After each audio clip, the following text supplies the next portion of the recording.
Okay. Well, this could have been filmed several days ago, and if it had, I would have actually had this out on Halloween. However, I have the executive function of a coked out squirrel. So, here we are. Today I want to talk about the FNAF movie, which is something that I didn't really... I was kind of on the fence about this. And that's just because I'm not a huge fan of FNAF. It did certainly play a role in my childhood, but just to a very small extent. I was into it more because it was something that my peers were interested in, rather than because it was something that I personally enjoyed. I didn't get into horror until much later in my life, and then by the time I did, FNAF really wasn't on my radar because it was something that I deemed exclusively the domain of middle schoolers. I still stand by that. The whole reason I saw this movie was just because I had a free copy of it. A friend wanted to watch it, and I decided, hell with it. Why not? I can kill an afternoon. And, honestly, it was bad. It, on an objective level, this film, it's not good. Really at all. If you're really... But also, at the same time, everyone that I know who is into FNAF really enjoyed the movie. And, I mean, that is a perfectly valid opinion to have. I can see why, because the movie definitely is very catered towards people who already have an existing enjoyment of the games. There's a lot of Easter eggs, a lot of in-jokes. At one point, Matt Pat shows up in the movie. And I like that he was there, but his scene was just odd. The way he spoke was unnatural and kind of off-putting. It's almost like the way that young children try to act, where they try really hard to make a very unnatural statement sound more natural. Which is exactly what happened. He says but that's just a theory. But the problem is the way he says it, it's not that unnatural in terms of the words he's saying. The problem is the way he says it is not natural. And I don't have the technical understanding to really say why that is or isn't. But it weirded me out. Something about it. As well, I thought the main character, it was kind of boring. I get, his brother is kidnapped, but at every step of the way, he just fucks up, over and over and over again. His one job, okay, Matthew Lillard explicitly tells him he has two responsibilities. Keep people out, and don't let it get messed up.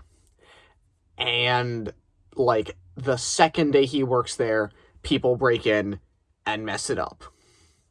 And then he brings his sister, and she nearly dies.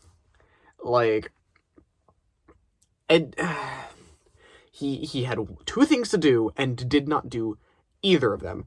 And yet somehow, okay, by repeatedly screwing up, that is the exact things he needed to do in order for the plot to resolve in his favor. The night where the people break in, okay, to try to get him fired. They all die, okay? That literally only benefits him. Because they don't get to mess the place up like they wanted to. by bringing his little sister to the pizzeria. That's what leads to, like, him solving the mystery of his missing brother and putting the kid's spirits to rest. If he hadn't done that, he wouldn't have gotten anything out of it. And that whole thing of him getting closer to that mystery is also the thing that draws Afton out, and that's how he gets his revenge. And also, in the process of the dead kids trying to get his sister out of his house, they murder someone. Like, who is the aunt who's trying to get custody of the little sister, which she's going to do because she has more money than him. But then she's dead. Like, all of these things work out in his favor because he brought a small child to his job, which he wasn't supposed to do, after finding out that, like, these things are dangerous, brings her again, and then, only then, does he go, oh, this is dangerous, and stops bringing her, but it's too late. They go to his house, kill the biggest obstacle to his happiness, which is the aunt, and then they bring the sister there, and she draws the picture and puts it on the wall, and that's what gets Afton killed, so he gets revenge for his brother. So he does all of these stupid things and only gets rewarded for it. Unless you count, like, okay, yes, he goes through, like, some harrowing circumstances, but by the end of the movie, like, he's just fine. He gets what he wants. Afton's, like, sitting around in the Springtrap suit, but, like, that, as far as we know, that doesn't affect him at all. It just doesn't, it frustrates me. Especially because during the whole climax of the movie, he doesn't do anything. So his sister gets dragged to the pizzeria by one of the ghost kids, and then Chica tries to put her in one of the Springlock suits. And then he, breaks in, tases her, Chica, which disables her, and saves his sister. And then, from that point onward, he does nothing. Like, he just doesn't really do anything. Like, he gets mauled by the cupcake, tells his sister to run, she gets in the ball pit, then the cop lady tries to, is, messing around with Afton for a while. We find out, it's her dad, whatever. I don't care. And then the sister draws a new picture and puts it on the wall. And then the animatronics look at it and go, oh, he's the one who killed us. Oh, okay, fine. And then murder him. Like, he does nothing in the whole climax of this movie. He just fucks up, gets mauled by a cupcake, and then just does nothing for the rest of the movie. He's just a warm body, and that's what annoys me. Especially because he doesn't even really do much to solve in the disappearance of his missing brother, except suck at his job. Like, literally all he has to do is just watch the cameras, okay? We have no reason to assume people actually have a vested interest in breaking into this place, like, other than, like, some homeless dude or something, whatever. Hell, if anything, it protects itself because there are murder robots. So all he has to do is just be there and be awake, which he messes up by explicitly taking sleeping pills. I get he says he can't work nights, but, like, you're forced to work nights. That's the whole reason you're here. So he actively takes sleeping pills, which is what actively helps him solve the mystery, because the ghost kids are stronger in the restaurant where they died. Whatever. So by being bad at his job, he actively gets rewarded with more clues to find his missing brother. The whole reason the sister gets dragged to the pizzeria in the first place, I say dragged, she went there willingly. The whole reason she gets dragged there in the first place is because he tells the ghost kids in his dream, you can have anything. You can have anything you want. And they're like, oh, okay, cool. And then later he realizes, oh, they want my sister. And he's like, oh no, I've made a mistake. But that's the one thing that he didn't actually do anything. He just said, anything. And the kids just on the spot decided, this is what we want, didn't tell him, did not communicate that to him, but then the movie poses it as, oh no, he made a mistake, he sold his sister, but, like, there was no intent there. However, take drugging yourself to fall asleep while at work. That is intentional. Bringing your sister into your workplace is intentional. Like, all of the, I would count a third thing, but that's all intentional. He does that on purpose. Oh. But the funniest thing, okay, is that, the cop lady, who I've neglected to mention, like, she has to be burning the candle at both ends to save this poor schmuck's ass, because literally 6 people died in relation to this man in the span of 5 days. No, 4 days, because the first 4 die the second night. 4 days. No, 3 days, because they go there the day after his second night, if I remember the timeline correctly. So within the span of three days, 6 people die. All in relation to this one dude. And one is hospitalized. Okay, that's so 6 deaths and 1 grievous injury. 5 of which, I can't count, 5 of which are in his place of business, okay? The 4 interlopers who are there to break in and mess stuff up, they all die. Their corpses are in the restaurant. And Afton. I'm not counting the corpses of the dead kids, but 5 corpses in the restaurant that he is explicitly there to guard. Okay? 5 corpses. And then 1 in his home. Okay?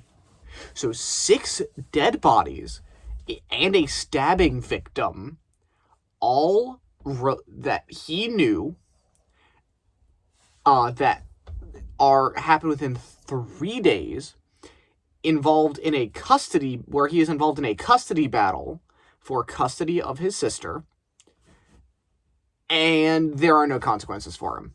He gets custody of his sister. The aunt died in his apartment, or house, or whatever. We see her dead on the floor. How are there no consequences for that? Like, did the cops just go, oh, well, I mean, the picture story makes perfect sense. Of course the robots killed the people. That makes exactly 100% perfect sense. Like, I get it was the 90s. I get that, forensics wasn't super great. But, like, really? You're telling me that the cops just looked at the dead lady on his floor, and whatever happened to the pizzeria, which led to another cop getting, like, actually stabbed. Like, we see her. She's in a coma. Okay? And you're telling me that this man faced, like, literally 0 ramifications?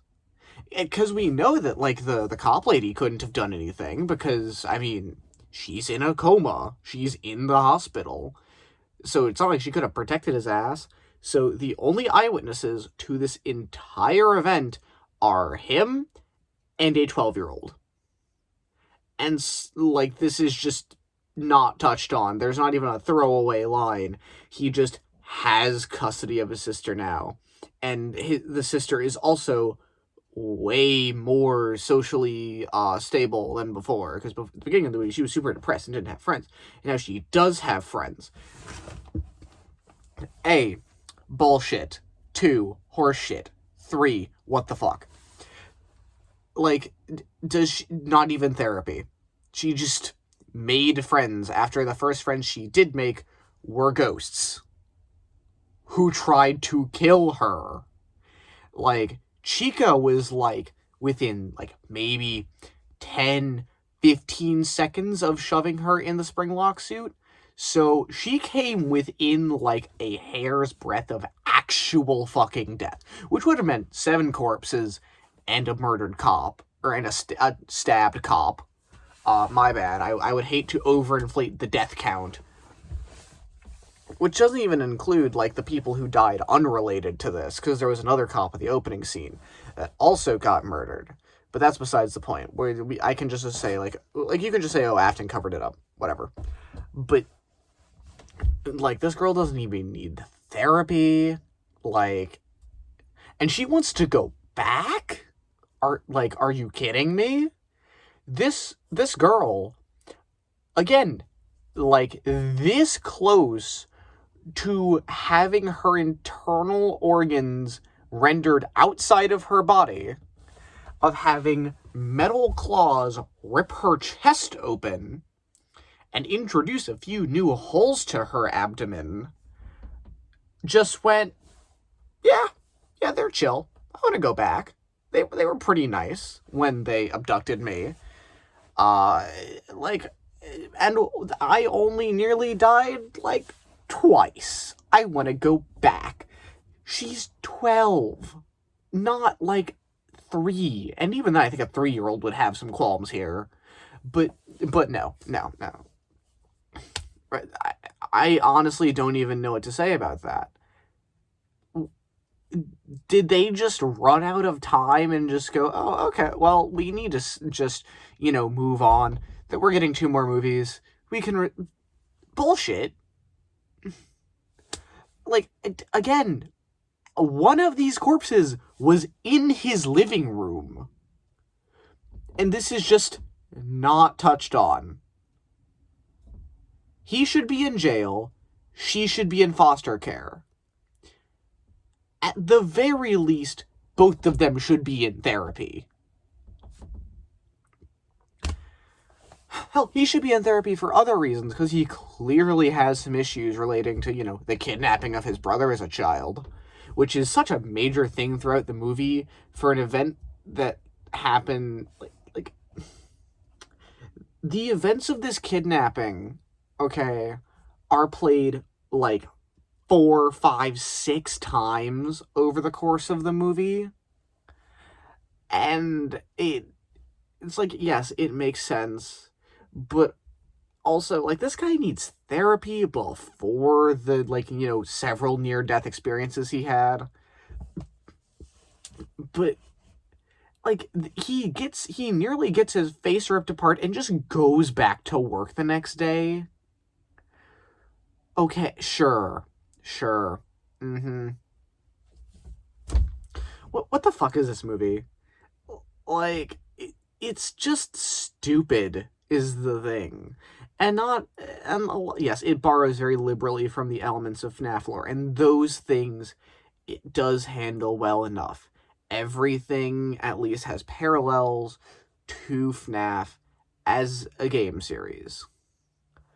But like, when you get into the weeds of it, it's so stupid.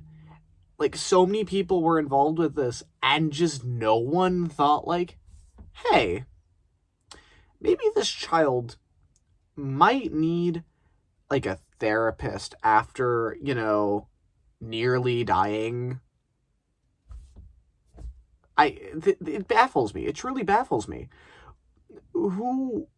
Did no one, not a single person, sit to themselves and think, hey, do we want to, talk about the dead lady on the floor? Like, it's not even really, like, brought up. The ghost child is just like, oh, she fell asleep. And the daughter's just like, sounds legit. Yeah, I buy that. And they just leave. And they take a cab. And, like, yeah, there's obviously it's not meant to be taken super seriously because the cab driver just casually accepts the giant, like, Space Marine-sized animatronic bear in his cab, along with a small child. But, seriously, like, multiple people died. And this is just simply never acknowledged. There are no repercussions, nothing. And yes, we know, as the viewers, that our hero had nothing to do with 5 of them, plus the injured cop. And Afton, he still had nothing to do with, but the sister did. So that's as close as we're going to get. Actually, no, if anything, he is directly responsible for one of those deaths, the aunt, because the only reason that the ghost went to go get her and killed the aunt in the process is because he accidentally sold his sister to them in exchange for living in a dream forever. But that's besides the point. At that point, you're getting pedantic. 6 people still died. Does the court just not care? Do the cops not care? Is the one cop in a coma the only cop in all of New Orleans or Chalmette? I think it's Chalmette where this takes place. I don't know. This is it's dumb. It's not well thought out. It's just stupid. And I don't want to be so negative about this movie because it's FNAF. I'm not that invested in it, but this is stupid. I'm glad I didn't pay for this movie. And you shouldn't either. It's just not good. Hopefully, next time I will have a substantially better video for all of you. In the meantime, please like, share, subscribe, whatever. I don't know. I'm not a cop, otherwise I would have gotten stabbed by this movie. But until next time, goodbye.